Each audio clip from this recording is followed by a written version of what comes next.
오늘 제가 준비한 강의는 결핍과 글쓰기라는 걸로 준비했고요. 부제로는 모자라는 것을 조금 채우는 기술이라고 제목을 만들어 봤습니다.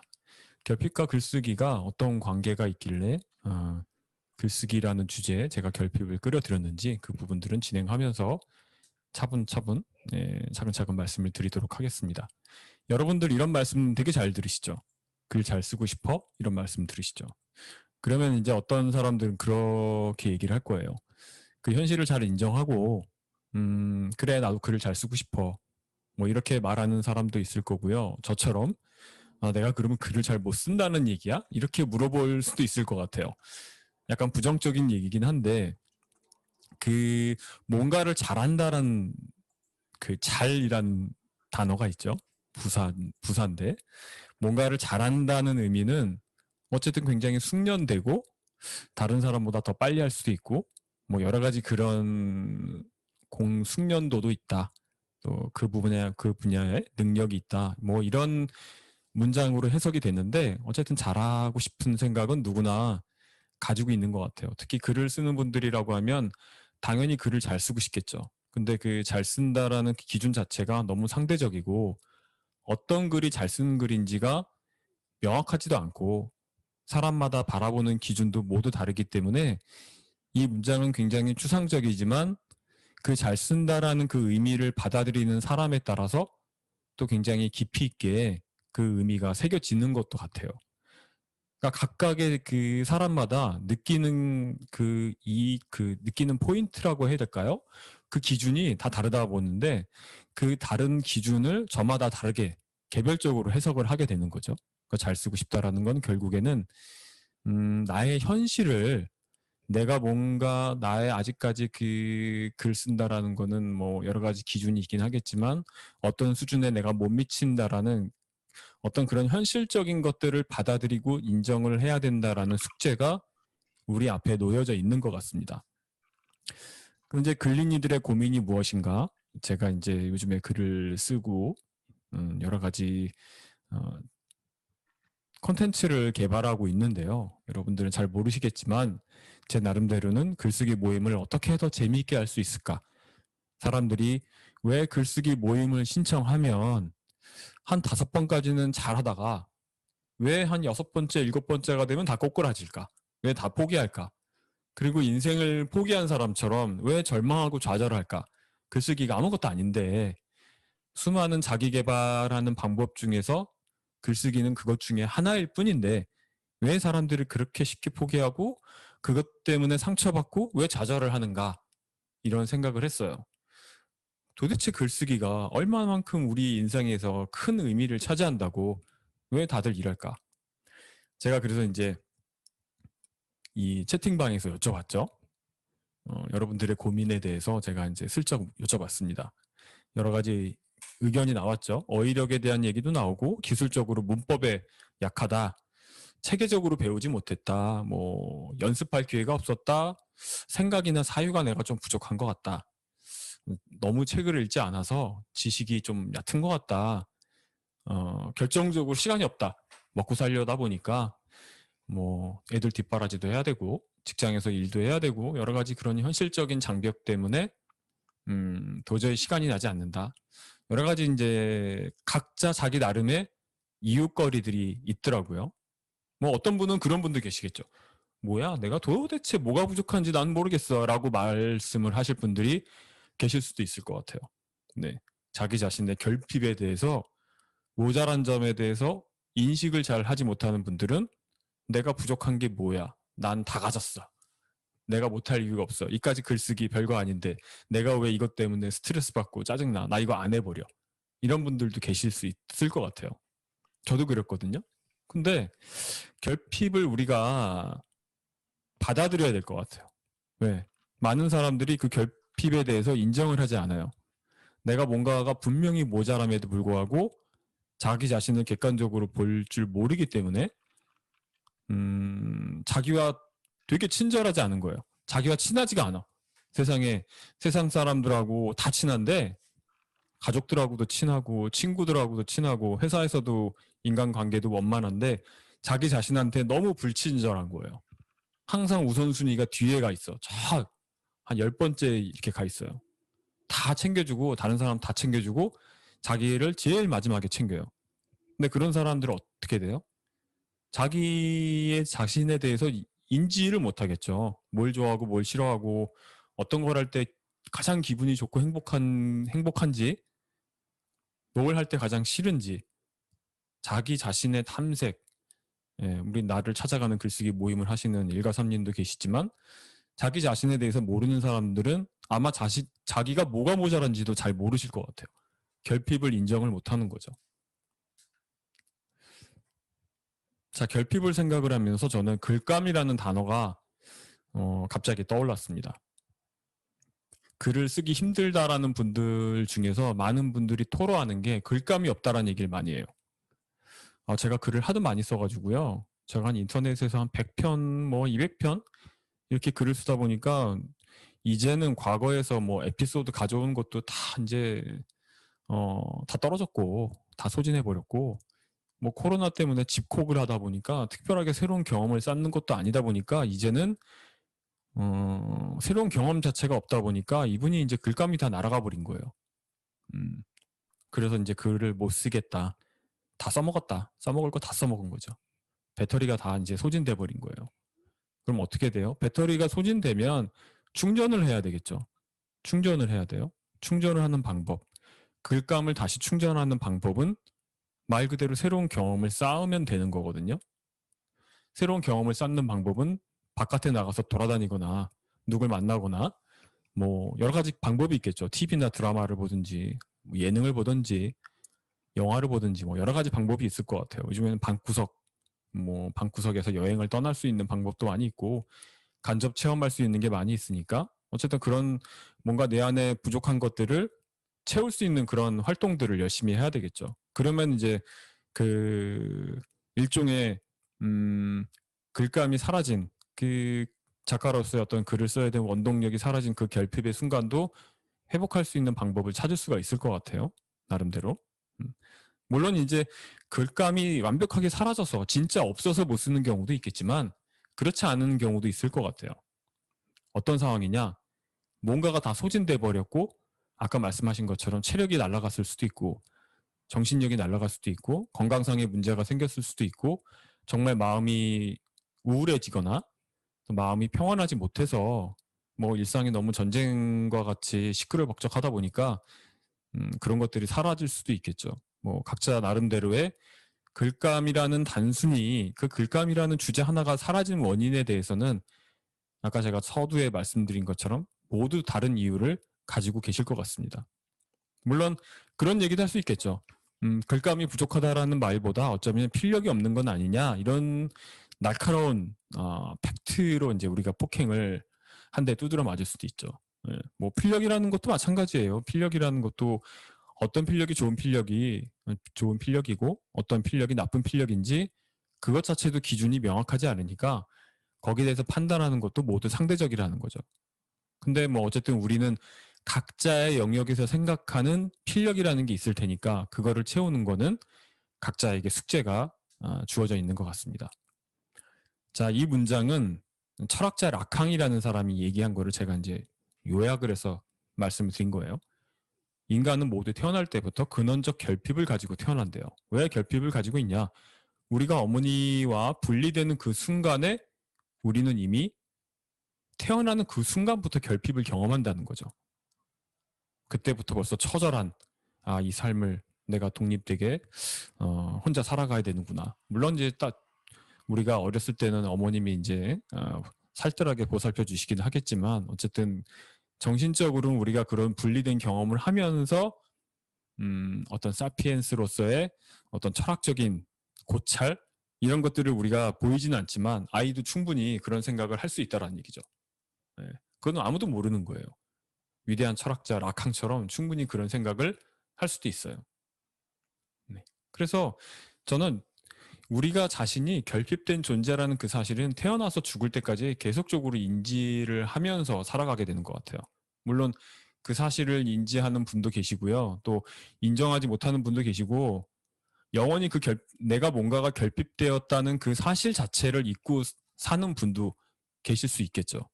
뭔가 내가 삶을 살아가는데 성찰을 잘 하지 않거나 생각을 잘 하지 않는다든가 독서도 하지 않고 명상이라든가 뭐 혼자 사색을 한다든가 이런 자기 자신을 돌아볼 수 있는 조용한 시간을 갖지 않는 사람들은 아마 자기 자신의 인생에서 결핍된 것들이 무엇인가, 내 안에 내재되어 있는 것들 중에서 사라진 게 무엇인가, 또는 내가 앞으로 채워야 될 것이 무엇인가, 이런 차원에 대해서 인식을 못하고 그냥 죽을 때까지 살다가 그냥 생을 마치는 분들도 아마 어쩌면 부지기수로 차지할 수도 있어요. 뭐 한 5, 60% 이상? 그 이상의 70에서 80% 정도의 분들이 그런 생각으로 인생을 마칠 수도 있다는 얘기죠. 그래서 저는 이 결핍이라는 주제에 대해서 제가 이제 시작부터 마지막까지 계속 말씀을 드릴 건데, 우리가 이 결핍이라는 이 단어가 우리 인생에서 얼마나 많은 부분을 차지하고 있고 영향을 미칠 것인가, 그 부분을 좀 계속 생각을 하면서 오늘 강의를 들으시고 또 네, 스스로 또 질문도 던져보시고 그랬으면 좋겠습니다. 네. 자, 결핍이 있다라는 얘기는요, 결국에는 우리가 어떤 도달해야 될 하나의 지점이 있다는 의미와 같은 것 같아요. 아까 우리가 처음에 그 수업을 시작하기 전에 아이스 브레이킹을 하면서 잠깐 글쓰기의 고비, 또는 그걸 이제 우리가 블록이라고 부르죠.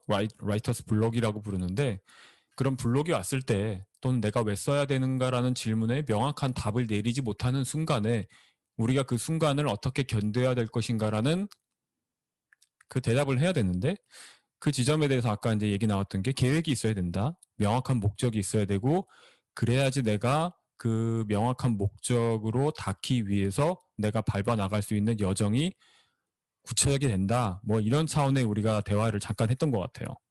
근데 여러분들이 글을 쓰면서 만약에 내가 각자의 결핍된 부분, 아까 말씀드렸다시피 각자 여러분들마다 인식하는 그 결핍의 포인트들이 있을 거예요. 그러면 그 결핍의 포인트를 여러분들이 인식을 하게 되면 분명히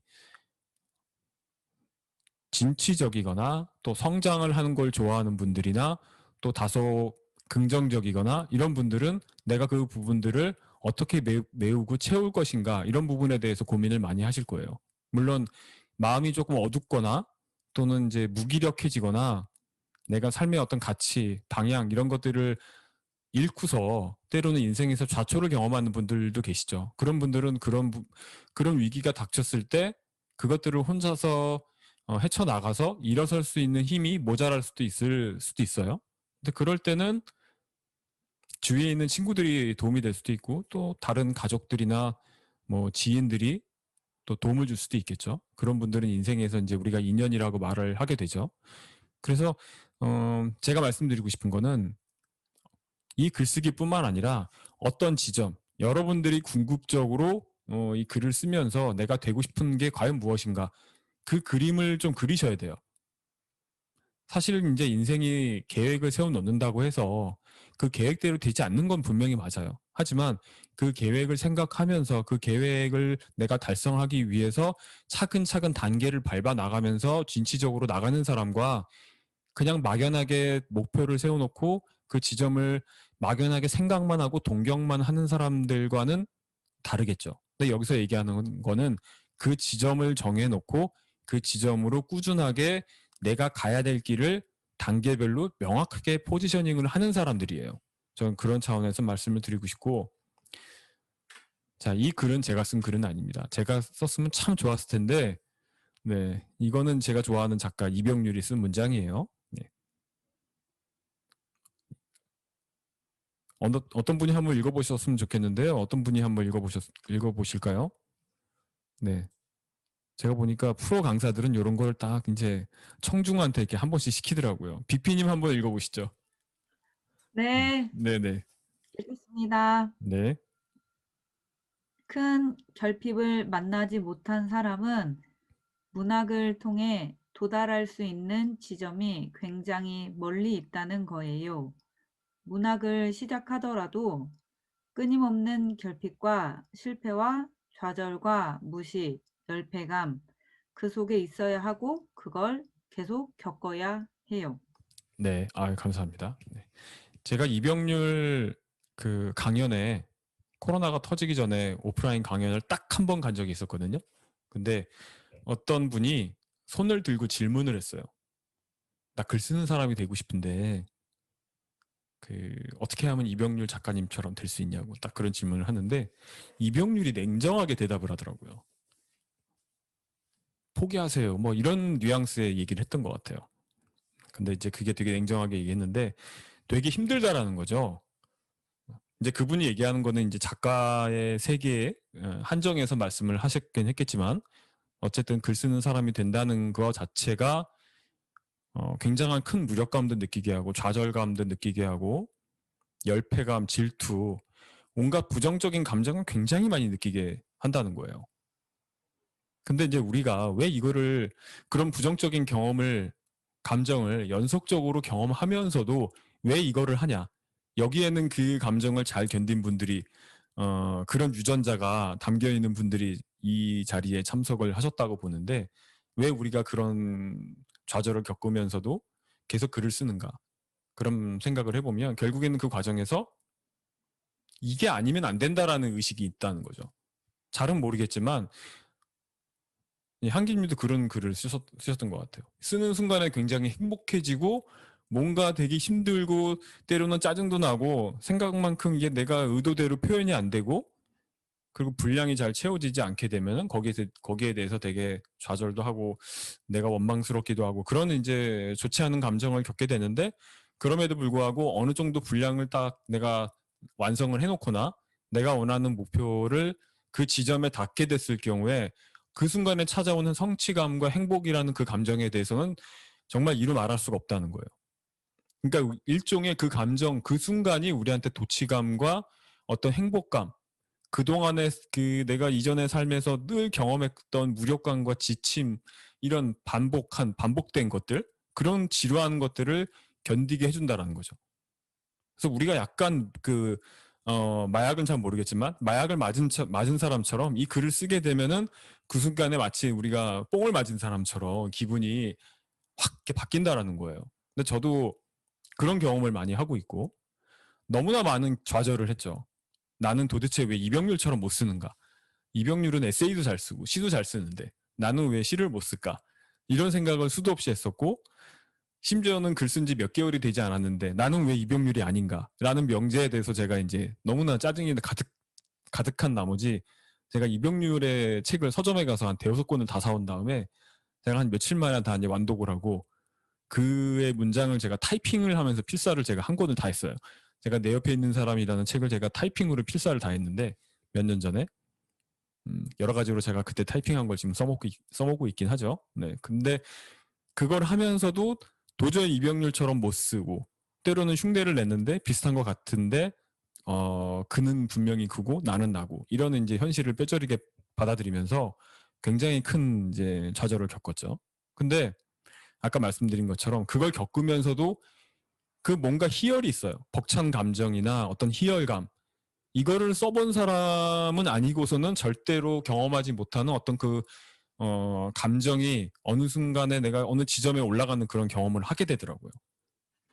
근데 분명하게 말씀을 드리지만 내가 결핍도 인정을 하게 되고 내가 모자란 게 무엇인지를 내가 명확하게 알게 되니까 결국에는 그 포인트를 내가 채울 수 있을 것인가 현실적으로 아니면 내가 더 잘할 수 있는 것을 역으로 해서 그 결핍된 것들을 내가 누를 것인가 이런 고민을 항상 했어요. 근데 두 가지가 있더라고요. 냉정하게 따지면 사람들은 되게 빨리 포기를 하는데 빨리 포기를 하면 이거는 내가 도저히 채울 수 없는 영역이다. 그럼 이거는 빨리 내가 포기를 해버리고 내가 잘할 수 있는 걸 집중을 하고 아니면 이 정도는 내가 조금 더 가성비로 따져봤을 때 내가 이거를 시간만 조금만 투자하면은 이 정도는 나도 할 수 있겠다라고 계산이 선다는 얘기죠. 근데 그런 열패와 실패와 좌절과 이런 경험을 하지 못하면 그 순간조차도 우리가 판단을 할 수 없다라는 거예요. 네. 그건 제가 확실하게 말씀드릴 수 있어요. 뭐냐면 그 결핍을 만나는 경험을 못하면요. 여러분들 그 결핍을 내가 극복을 할 수 있을지 뭔가 다른 걸로 대신 덮을 수 있는 조차 판단을 할 수가 없어요. 그런 말씀을 좀 드려보고 싶고, 제가 여기 되게 길게 말씀드렸는데, 이병률은 문학이라는 단어로 결핍을 채우자고 말씀드렸지만, 저는 이 문학을 글쓰기로 바꿔도 충분히 문장이 통한다고 봐요. 그래서 결핍을 만나지 못한 사람은 글쓰기를 통해서 내가 그 결핍을 만나게 될 수 있다. 그리고 그 결핍을 만나면서 그 무력한 감정, 여러 가지 그 나쁜 감정을 얻겠지만 그 감정을 딛고 일어서는 경험을, 환희의 경험을 하게 될 거다. 이런 말씀을 좀 드려보고 싶어요. 네. 자, 제가 이제 시간을 보니까 한 20분이 지났어요. 네, 강의를 오래 하다 보니까 이제는 시계도 볼 줄 알고 좀 제가 이제 여유가 좀 생겼습니다. 네. 제가 질문을 한번 던져보고 싶어요. 네. 각자에게 결핍, 여러분들의 결핍은 무엇인가요? 엄풍님 계신가요? 엄풍님, 아까 오신 거 봤는데 나가셨나? 엄풍님 안 계신가요? 네, 선생님. 네, 엄풍님에게 결핍은 무엇인가요? 나에게 내가 채워야 될 그 무엇? 갑자기 물어보니까 잘 모르겠는데요. 네, 완벽하시군요. 아니요. 네네. 그렇군요. 네. 저 결핍은 의지인 것 같아요. 의지요. 의지, 하고자 하는 의지. 의지는 네. 돈으로 사는 거예요. 여러분. 엄풍님, 의지는 돈으로 사시는 거예요. 아, 진짜요. 농담 아니에요. 어떻게요? 의지를 돈으로 사시면 돼요. 신나는 글쓰기 합평 신청하셨잖아요. 잘하셨어요. 돈으로 사는 거예요. 네. 아, 근데 그게 농담 같은데 저는 의지는 돈으로 산다고 믿어요. 어느 정도는. 그게 다 정답은 아니죠. 그럼 제가 너무 속물같이 보이잖아요. 제가 속물은 아니거든요. 어느 정도 저도 네, 동감합니다. 어느 정도는 돈으로 사야 돼요, 진짜로. 네. 그게 왜 그런가 생각을 해보면 돈이라는 게 결국에는 투자하는 거잖아요. 네. 그러니까 결핍이라는 거를 채우기 위해서 뭔가를 내가 실천한다고 보면 그 실천하는 거에 내가 투자를 해야 되는데 나를 위해서 투자하는 거잖아요. 그럼 그 돈이 액수가 적건 많건 간에 결국에는 나를 위해서 투자하는 거니까 저는 그거는 그 의지를 돈을 주고 사는 게 나쁘지 않다라고 생각합니다. 왜냐하면 그 의지를 돈으로 사면 돈이 그 의지를 만들어주고 습관으로 만들어줄 수도 있거든요. 나를 오히려 만들어줄 수도 있기 때문에 저는 그걸 돈으로 사는 게 꼭 나쁘다고 생각은 안 해요. 네. 감사합니다. 네. 이번에는 다른 분한테 한번 여쭤보고 싶은데요. 어느 분한테 여쭤볼까요? 그냥 자발적으로 말씀하실 분. 나에게 결핍이란 무엇이다. 한 분만 제가 더 여쭤볼게요. 아주 샤이하시네요, 또. 왜가 강의만 하면 이렇게 항상 내성적인 분들이 많이 오시죠? 네. 제가 할게요. 저 오늘 말 많이 네네네네. 해서 네네네. 저에게 결핍은 저를 잘 모르는 그 보려고 하지 않는 회피인 것 같아요. 아까 강의하실 때 되게 네. 듣고 싶지 않았던 이유가 네네. 뭔가 저의 그런 부분을 확 찍어주신 것 같아서 네. 네, 그런 회피성, 그러니까 나를 잘 보려고 하지 않는 회피성이라는 생각이 듭니다. 진짜요? 네. 강의가 참 감사하면서도 뭔가 뼈가 아픕니다. 저는 근데 빅피님 책 좋아하시잖아요. 네. 근데 저는 책을 읽는 게 되게 좋은 것 같아요. 이게 물론 글을 쓰는 게 자기 자신을 대면할 수 있는 가장 좋은 방법이긴 한데 책을 통해서 나를 발견할 수 있다고 믿거든요. 근데 그 책이라는 거는 뭐 문학 작품도 있고 여러 가지 책들이 있겠지만 뭐 김영하 작가도 어느 유튜브에서 그런 말을 했더라고요. 대화의 희열인가? 거기서 그런 얘기를 했더라고요. 우리가 소설이나 문학 작품을 읽게 되면 다양한 세계의 다양한 사람들이 나오는데 그 사람들의 행동과 또는 그 사람들의 사고방식이나 뭔가 그런 걸 보고서 내 안에 있는 나의 그 어떤 면을 발견하기도 한대요. 그렇기 때문에 우리가 소설을 읽는 거라고 김영하 작가가 얘기하더라고요. 소설가가 그런 얘기를 했으면 뭐 믿을만 하지 않을까요? 제가 소설도 안 쓰는 사람이 그런 말 했으면 약간 의심할 만한데 네, 세계적인 소설가가 그런 말을 했다라고 하는 얘기는 나름대로 신빙성이 있는 것 같아요.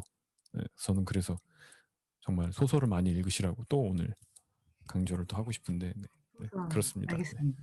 네, 그래서 각자에게 결핍이 무엇이 있는지 제가 한번 여쭤봤습니다. 그 다음에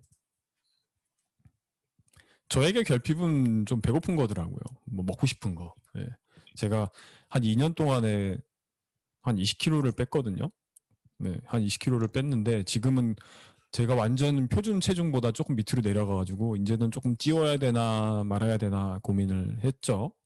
아까 이제 엄풍님은 결핍에 대해서 의지란 말씀도 하셨고 나를 잘 돌아보지 못하는, 나를 대면하지 못하는 그런 포인트를 이제 비피님도 말씀하셨지만 저에게 결핍되는 거는 이제 이런 먹고 싶은 마음, 배고픔, 누군가 나를 좀 도와줬으면 하는 마음, 뭐 그런 마음이 항상 저한테 있었던 것 같아요. 그리고 뭔가 여러 사람들과 대화를 나누고 싶은데 대화를 나누다 보면 내 안에 있는 그 나의 부족함, 이 얕은 지식, 깊이 이런 것들이 박살날까봐 제가 과거에는 대화하는 거를 되게 두려워했던 것 같아요. 물론 지금도 되게 두려워해요.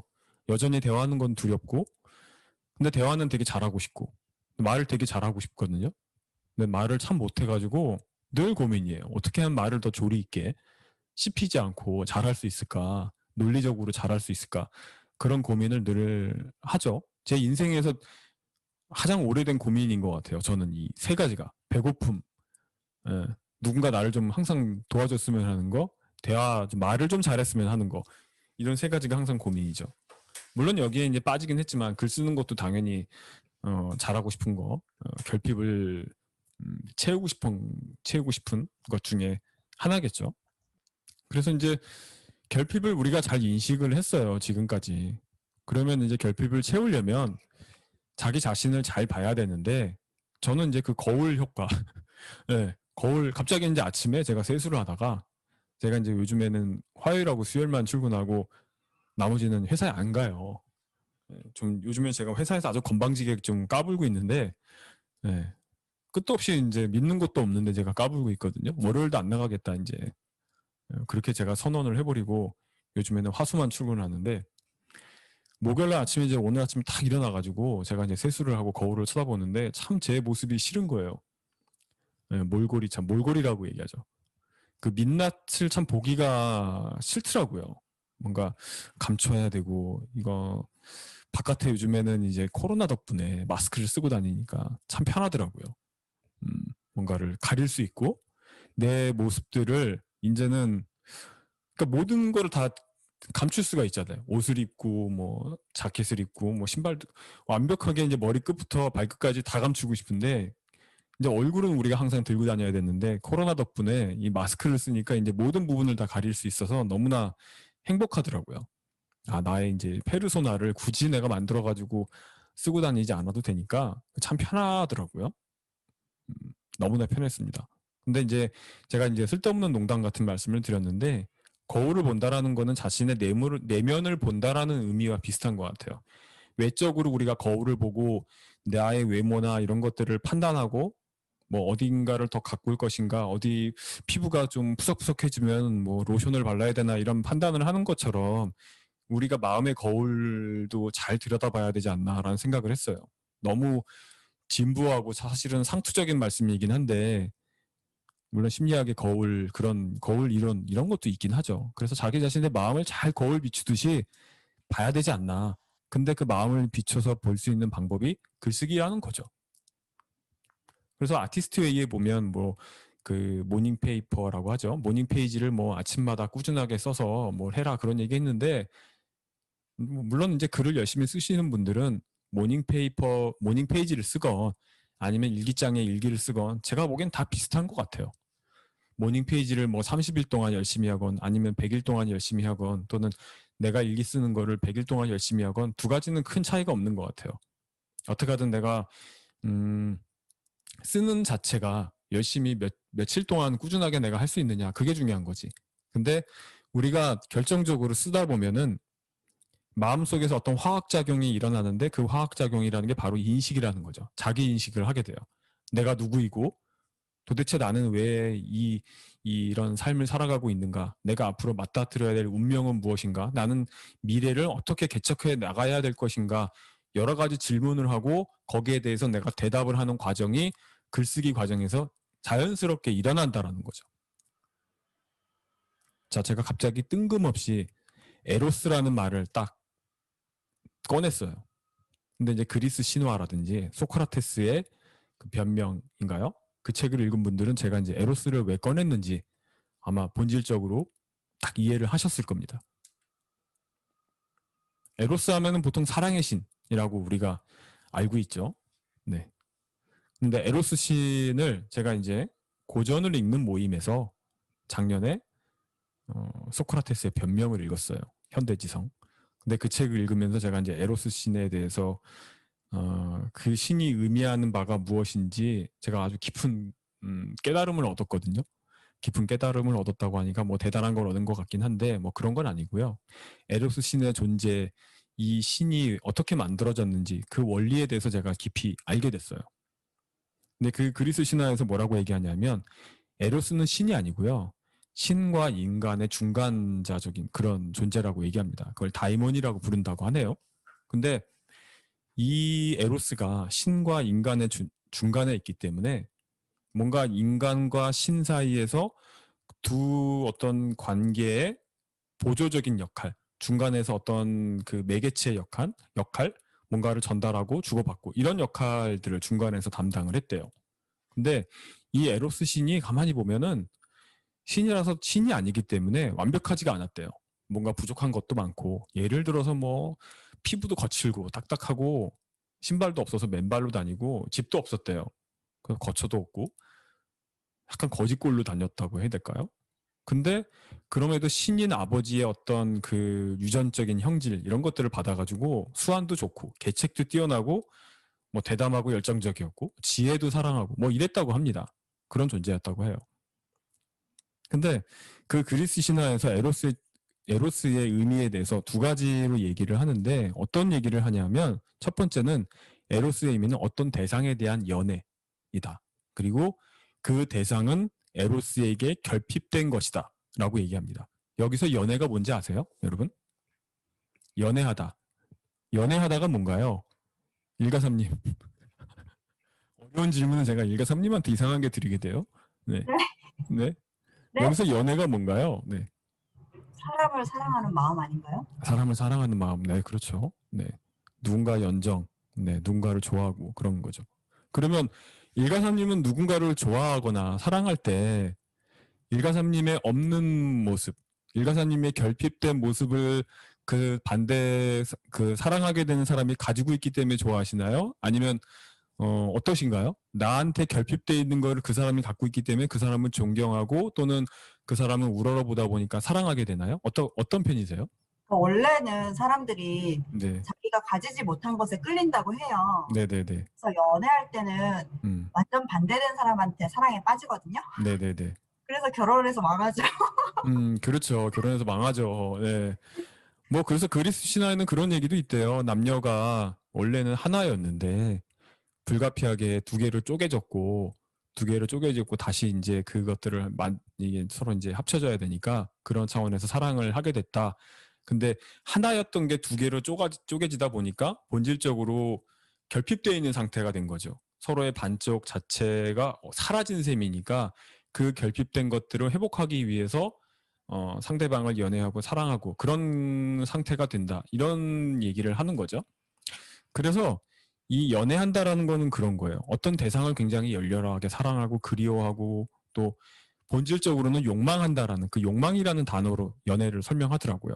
예를 들어서 아까 일가삼님이 말씀하신 것처럼 사랑을 한다는 거는 내가 가지고 있지 않은 것들을 가진 그런 사람을 사랑하게 되고 또 우리가 사랑이라는 관점을 꼭 남녀 간의 사랑이 아니라 내가 어떤 것들을 채우고자 하는 그런 욕망이 있잖아요.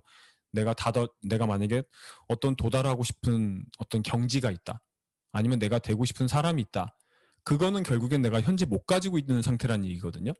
그렇기 때문에 그걸 가지고 싶어 하는 거잖아요. 그게 돈과 같은 부가 됐건 아니면 사회적 명성이 됐건 어떤 명예가 됐건 결국에는 그 위치를 우리가 추구하고 욕망하는 거는 그걸 우리가 현재 위치에서 그걸 가지고 있지 않기 때문에 그거를 우리가 얻으려고 욕망한다라는 거거든요.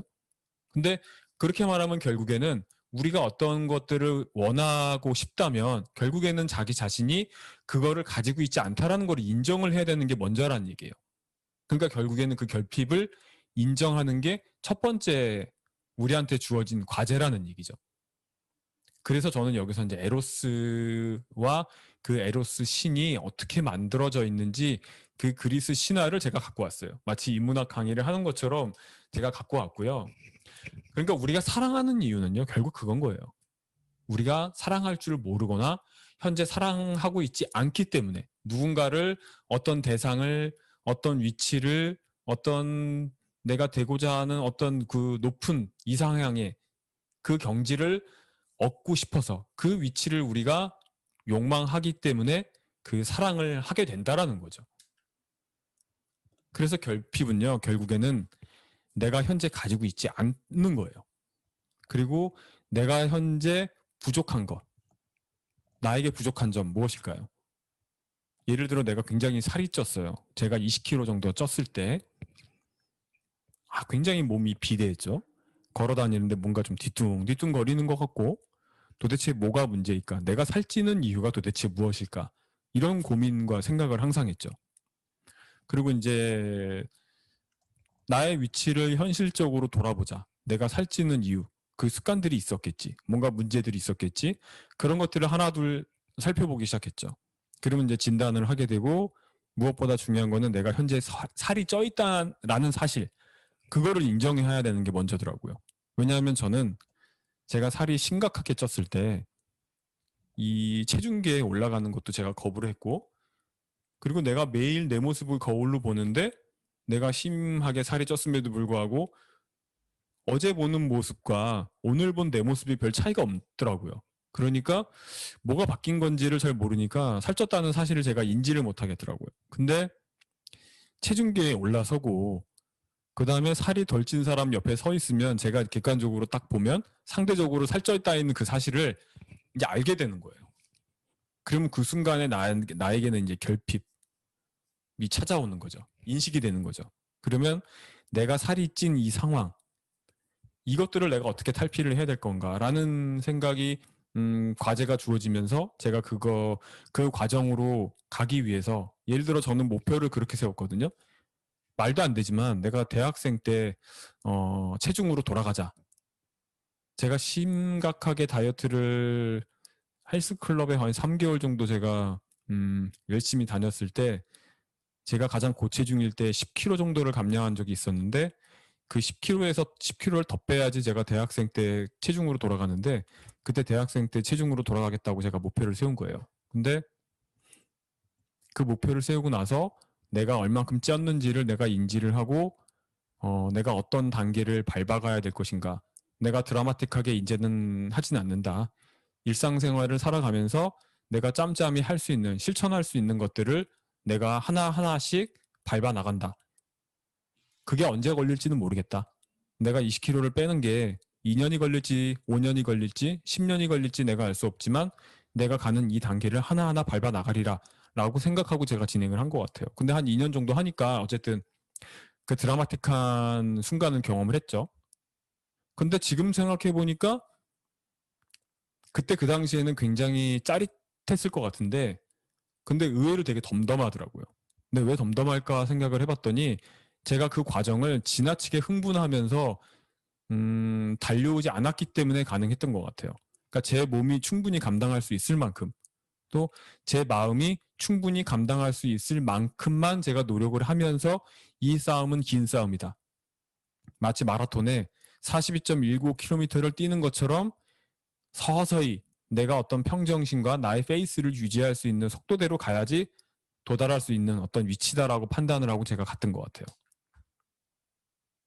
결핍과 욕망도 마찬가지예요. 이 지금 그림에 보면 이 사람은 계단을 천천히 올라가는 것 같지는 않아요. 뛰어가는 것 같아요.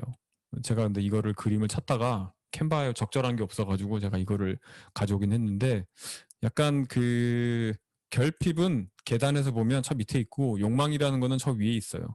높은 데 있어요. 근데 얼마나 많은 계단을 밟고 올라가야 될지 우리가 모르죠. 근데 다만 저 계단을 밟고 올라가야지 굉장히 힘들어야지 그 올라가면서 숨이 차고 다리도 저리고 여러 가지 그런 과정을 거쳐야지만 내가 원하는 그 욕망을 획득할 수 있다라는 그 사실은 분명하죠. 소크라테스가 그래서 변명해서 이런 얘기를 했더라고요. 자신이 불완전한 존재임을 자각하고 완전을 향해 끊임없이 나아가고자 하는 존재, 이게 바로 인간이다라고 얘기를 했습니다. 우리는 모두 어떤 영역에서든 불완전한 존재일 거예요. 아까 말씀드린 것처럼 태어나서부터 우리가 결핍을 가지고 태어났듯이 죽을 때까지 모든 그 결핍이 해결되지 않는 상태에서 우리가 죽음을 맞이하겠죠. 결핍을 보완하고 결핍을 채워나가는 거는 영원한 싸움이에요. 단기간에 해결할 수 있는 그런 싸움이 아니죠. 끝까지 가야 되는 싸움이죠. 그리고 그 결핍이라는 것도 모두 다를 거예요. 사람마다. 저처럼 열심히 다이어트라는 몸무게를 줄인다라는 차원에서 뭔가를 했던 사람도 있고요. 당면 과제로. 또 한편으로는 내가 단순하게 글을 습관적으로 쓰는 단계는 이제 넘어갔는데 내가 뭔가 컨텐츠를 만들어서 시장에서 상업적으로 성공하고 싶다. 이런 생각을 갖고 글을 쓰는 어느 정도의 위치에 갈 수도 있겠죠. 언젠가는. 그래서 시간에 따라서 내가 얼마만큼 성장하느냐에 따라서 그 결핍의 이 상대적인 개념도 계속 바뀔 거예요. 그래서 어쨌든 이 에로스와 연애를 정리하면서 에로스와 이 연애, 어떤 것들을 연애할 건가? 우리가 남녀의 사랑 이런 것만 연애의 관점으로 볼 것이 아니라 우리가 지금 추구하고자 하는 것들, 만약에 그것이 글쓰기다 그러면 내가 글쓰기에 있어서 필요한 것이 무엇인가? 라는 그 결핍을 명확하게 인식을 해야 된다는 거예요. 그래서 여러분들이 그 연애하는 대상이 무엇인지 그것들을 명확하게 봐야 된다. 여기서 대상이라는 거는 상대적일 수 있고 또 그렇지 않을 수도 있죠. 어떤 여러분들이 동경하는 롤모델이 될 수도 있고요. 또 여러분들이 기준으로 삼은 어떤 작가의 수준일 수도 있습니다. 문체일 수도 있고 필력일 수도 있고 어떤 책일 수도 있고 각자 생각하는 그 대상은 전부 다를 거예요. 그래서 저는 우리가 나의 대상은 과연 누구인가? 이런 질문을 좀 계속 던져보고 싶어요. 왜 대상이 아까 말씀드린 것처럼 그 대상이 결정되지 않으면 목적이나 방향도 제대로 설정이 안 되기 때문에 그냥 모호하게 욕망만 하겠죠. 그냥 부러워만 할 거예요. 어떤 사람이 글을 되게 잘 써. 저 사람은 나랑 블로그를 비슷한 시기에 했고 나보다 글도 그렇게 잘 쓰는 것 같지 않았는데 어느 날 저 사람은 성공해서 책도 내고 유명한 사람도 되고 강사도 되고 막 그런 것들을 우리가 주변에서 엄청 목격을 해요. 그럴 때마다 질투도 하고 그리고 나에게 결핍된 그 무엇을 탓을 하죠. 왜 너는 그렇게 못 되는 거야? 응? 네가 못난 게 뭔데 도대체 왜 그렇게 못 되는 거야? 라고 굉장히 자기 스스로를 원망할 수도 있을 거예요. 근데 제가 요즘에 꾸준하게 글을 쓰면서 드는 생각이 자기 자신을 원망하거나 자책하는 거는 정말 하지 말아야 될 행동이더라고요. 제가 다른 거는 이거는 뭐 자기계발성으로 말씀드리는 게 아니라요. 동기부여 멘트로 말씀을 드리는 것도 아니고 자기 스스로를 망치는 것, 자기 자신을 파괴하는 것만큼 어리석은 행동이 없다. 근데 그 행동 자체가 뭐냐?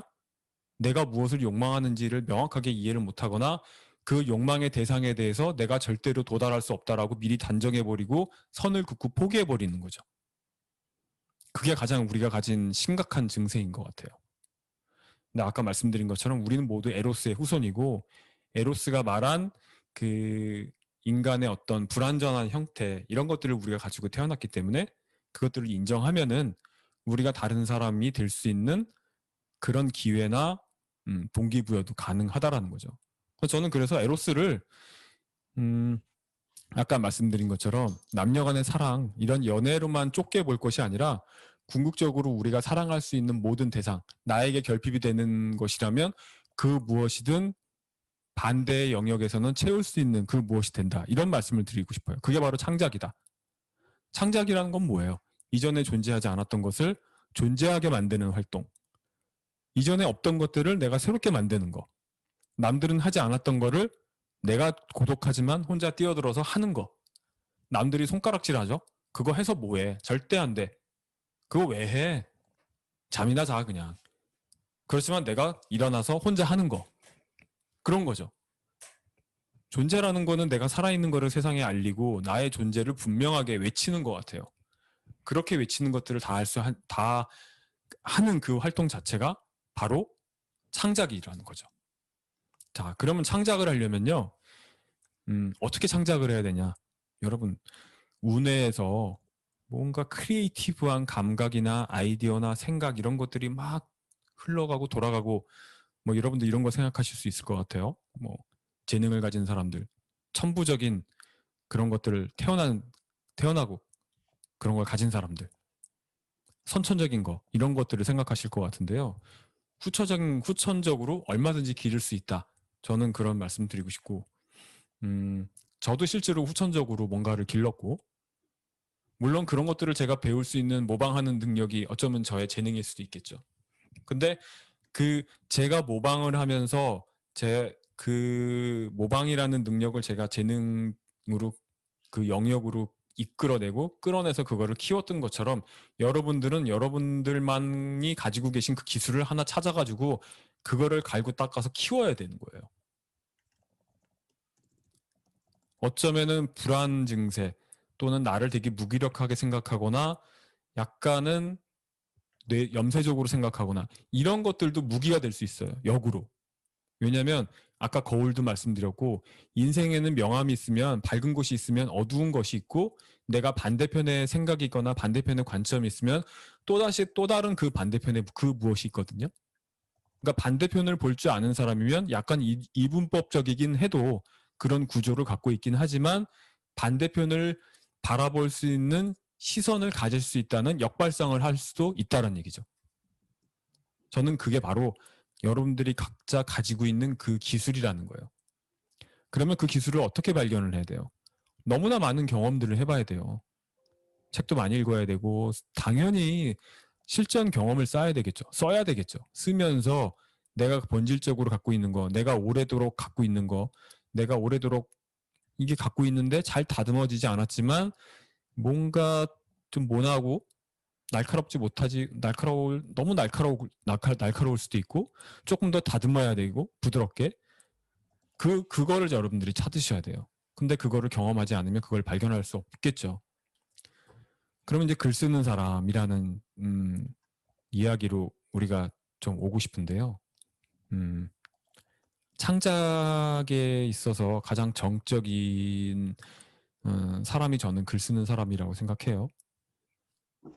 우리는 모두 어쨌든 글을 쓰면서 창작을 하고 있는 거죠. 남들이 보기에는 비슷한 글을 매일매일 쓰는 것 같고 남들이 한 것들을 따라하는 신용을 하는 것처럼 느껴지긴 하지만 어쨌든 여러분들은 이 글을 쓰게 되면 이 세상에 존재하지 않는 나만의 그 무엇, 독창적이고 유별난 그 무엇을 이미 만드신 거예요. 근데 내가 보기에는 되게 보잘것없어 보일 수도 있고 하찮아 보일 수도 있죠. 하지만 그런 과정들을 계속 해보셔야 돼요. 이 영역이 이 싸움이 되게 고독하고 외로워요. 그리고 되게 지난해요. 그리고 몇 년을 해서 결과물을 얻을 수 있을지도 불확실해요. 3년이 될지 5년이 될지 10년이 될지도 몰라요. 아니면 죽을 때까지 했지만 빛을 못 볼 수도 있어요. 마치 그 리스본행 야간열차 또는 그 안에 주인공이 될 수도 있고 아니면 그 리스본 태생인 포르투갈의 페르난도 페소아라는 작가 또는 카프카 이런 작가들이 살아있는 동안에는 빛을 못 봤죠.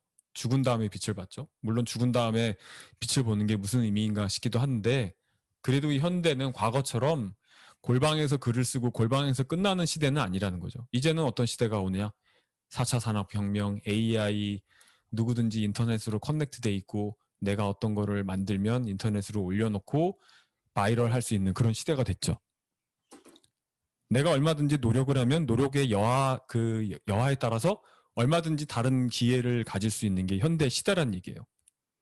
그러면 우리가 글을 쓰지 않을 이유가 없다라는 얘기예요. 그래서 여러분들이 글을 쓰고 내가 작가가 되겠다. 글 쓰는 사람을 직업적으로 내가 이거를 전업 작가가 만약에 되고 싶다. 이런 명제를 갖고 싶다라고 하면 여러분들은 이 작가라는 이 직업, 이걸 에로스처럼 사랑하셔야 돼요. 욕망하셔야 돼요. 욕망을 해야지 내가 그 욕망하는 포인트가 결핍되어 있는 것들을 알고 어떻게 그 결핍을 채울 것인가를 내가 방법을 찾고 실천을 하게 되거든요. 그러니까 소유를 하시기 바랍니다. 미니멀리즘 시대라고 하지만 요즘에는 버리는 게 이슈라고 하지만 그래도 우리는 여전히 뭔가를 소유를 해야 돼요. 여러분들의 욕망이 무엇인지 한번 오늘 강의가 끝나고 나서 한번 나 자신을 돌아보는 조용한 시간을 가지면서 내가 앞으로 추구해야 될 욕망은 무엇인가? 그런 것들을 한번 생각해보는 시간을 가졌으면 좋겠습니다. 그거를 글로 써보는 건 어떨까요? 내가 앞으로 채워야 될 욕망. 욕망을 숨겨야 될까요? 아니죠. 욕망을 만약에 여러분들이 오늘 수업이 끝나고 내가 앞으로 채워야 될, 내가 실현해야 될 욕망을 만약에 결정을 하셨다고 하면 그 욕망을 어떻게 채울 건가? 구체적인 결정도 하시겠죠? 그러면 그거를 대중한테 드러내야 돼요. 남들한테 그 결핍을 과시해야 돼요. 쪽팔리고 창피하더라도 수치스럽더라도 그 욕망을 떳떳하게 남들 앞에 드러내야 돼요. 그래야지 여러분들이 그 욕망에 자신 있게 다가설 수 있고 욕망을 창피해하지 않을 수 있어요. 욕망을 창피해하면 그건 욕망이 아니죠. 자연스럽게 드러내야 돼요. 뻔뻔하게 제가 요즘에는 이제 씻으면 뭐 카페하고 뭐 브런치 뭐 공개하거든요. 제가 잘 써서 그거를 공개하는 게 아니에요. 제가 시를 쓰고 싶다는, 시인이 되고 싶다는 욕망이 있기 때문에 그 욕망을 남들한테 과시하고 싶어서 제가 그걸 공개하는 거예요. 잘 써서 공개하는 게 아니에요. 전 제가 시를 정말 잘 쓴다고 생각한 적이 한 번도 없고 그냥 과시하고 싶은 거예요. 내 욕망. 내가 관심 종자고 요즘엔 관심 종자라는 게 갑자기 되게 유행을 하더라고요. 내가 이런 욕망을 갖고 있다라는 거를 자랑을 해야지. 그리고 그걸 자랑해야지 그 욕망의 수준이 낮고 높은지 대중한테 냉정한 판단을 들을 수가 있거든요. 그런 기회를 어떻게 얻겠어요? 옛날 100년 전, 200년 전이면 그런 기회를 우리가 얻을 수 있었을까요? 지금 인터넷이 되고 언제 어디서나 남들한테 즉각적으로 뭔가를 보여줄 수 있는 SNS가 있기 때문에 우리가 이런 거를 할 수 있다라는 거죠.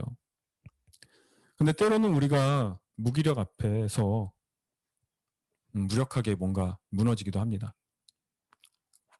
고비가 찾아오기도 하고 뭐 열심히 그 무력감에 저항을 했는데도 잘 안 될 때도 있어요. 저도 그런 감정 겪어요. 인간이기 때문에. 근데 그거를 견디고 일어서는 것도 결국에는 스스로 해야 되고 남이 도와주지 않더라고요. 오히려 저는 제 욕망을 두고 내가 자리에 누워서 잠이나 실컷 자고 난 안 돼. 이렇게 판단해서 자책을 하거나 나는 못할 거야 라고 판단을 해버리면 되게 편한데 그 욕망은 도대체 어디로 가버리는가? 내가 지금까지 쌓아놨던 그 욕망은 어느 한순간에 무너져버린 그런 사건이 벌어지기도 하더라고요. 저는 그래서 무력하게 빠지기도 하지만 무력한 순간에 빠지기도 하지만 그 순간을 내가 어떻게 헤쳐나올 수 있는가, 어떻게 트리거할 수 있는가라는 그 것들을 찾았죠. 저는. 그게 글쓰기였던 것 같아요. 나를 무력하게 하는 것도 글쓰기고 무력한 순간에서 벗어나게 하는 것도 글쓰기였다. 이런 말씀을 드리고 싶고 결핍을 안다는 거는 결국에는 나를 알고 이해한다는 거, 나를 제대로 탐색을 한다는 것 이런 얘기고요. 이거는 이 대사는 뭐냐면 제가 좋아하는 영화 감독 고레하다 히로카즈 감독의 그 에세이에서 가져온 건데요. 이런 얘기를 했더라고요. 결핍은 결점이 아니다. 가능성이다. 그렇게 생각하면 세계는 불완전한 그대로 불완전하기 때문에 풍요롭다고 여기게 된다. 인정을 하고 내가 받아들이면 오히려 나한테는 가능성만 남은 거죠. 내가 불완전하면 완전한 곳을 향해서 갈 수 있는 기회가 생겼고요. 내가 질서적이지 못하면 번잡하다면 질서를 잡을 수 있는 혼돈에서 벗어날 수 있는 기회를 가질 수 있는 거고 내가 단점이 있다라고 하면 거울 이론에 따라서 그 단점을 보완할 수 있는 역이용할 수 있는 기회를 만들 수 있다라는 거예요. 그래서 여러분들의 아까 말씀드린 것처럼 관심의 대상, 욕망에 대해서 여쭤보시고요. 그 욕망과 여러분들의 모자란 점, 결핍, 그것들을 어떻게 채울 건가, 거기에 대해서 글을 써보시고 그 부분에 대해서 용기 있게 정면으로 맞서 보셨으면 좋겠습니다. 좌절하지 마시고요. 그 결핍 글쓰기에 제가 마지막으로 제안하는 거는 1단계에서 9단계까지거든요. 첫 번째는 내가 욕망하고 추구하고 싶은 것을 찾고요. 그 욕망을 내가 왜 추구하는가, 도대체 그 이유가 뭔지 내가 잘 정리를 하고요. 그래야 갈 수가 있어요. 그 이유를 못 찾으면 우리가 한 자리에서 계속 머물 수밖에 없습니다. 그러면 그 욕망을 내가 어떻게 채울 수 있을까? 구체적인 방법을 찾아야 되겠죠. 그 다음에 그런 욕망을 가지고 있는 비슷한 사람들을 내가 어디 가서 만날 수 있나? 왜 그들과 함께 가야 되나? 비슷한 생각과 비슷한 관점, 비슷한 취미를 갖고 있는 사람들과 같이 어울려야지 나도 그 사람들처럼 될 수 있는 거예요. 그리고 그들과 나의 공통점을 찾고요. 또다시 그 결핍을 채울 수 있는 구체적인 방법을 찾고 도전을 하시고 실행을 하셔야 돼요. 실행한 다음에 실패를 했거나 성공을 했거나 어쨌든 그 과정을 돌아보셔야 되고요. 모든 이 과정들을 1단계에서 8단계까지를 내가 견딜 수 있는 이 마음을 단단하게 먹는, 각오하는 거를 하셔야 됩니다. 저는 이게 결핍 글쓰기의 제 9단계 전략이라고 생각하고요. 제가 이렇게 하고 있었냐? 그럼 제가 처음에는 이렇게 체계적으로 하지 않았죠. 근데 제가 돌아보니까 이렇게 하고 있었더라고요. 그러니까 여러분들도 명시적으로 이렇게 하지 않았다라고 하면 이제는 이렇게 해보세요. 꼭 이렇게 1단계부터 9단계까지 하나하나 밟아 나가지 않아도 됩니다. 그냥 이런 전략적인 흐름으로 가보시면 돼요. 그러면은 여러분들이 내재되어 있는 그 오랫동안 그 나를 좀 방해했거나 나를 어딘가에 좀 내가 앞으로 못 가도록 막았던 그 방해 세력의 방해 공작들을 이번 기회에는 좀 떨치고 더 앞으로 가실 수 있는 기회를 갖게 되시지 않을까, 그런 생각을 합니다. 네, 그래서 결핍을 인정하고 결핍을 받아들이고 결핍을 오히려 역이용할 수 있는 그런 계기로 글쓰기를 활용하시면 좋겠습니다. 제 글쓰기 강의는 여기까지고요.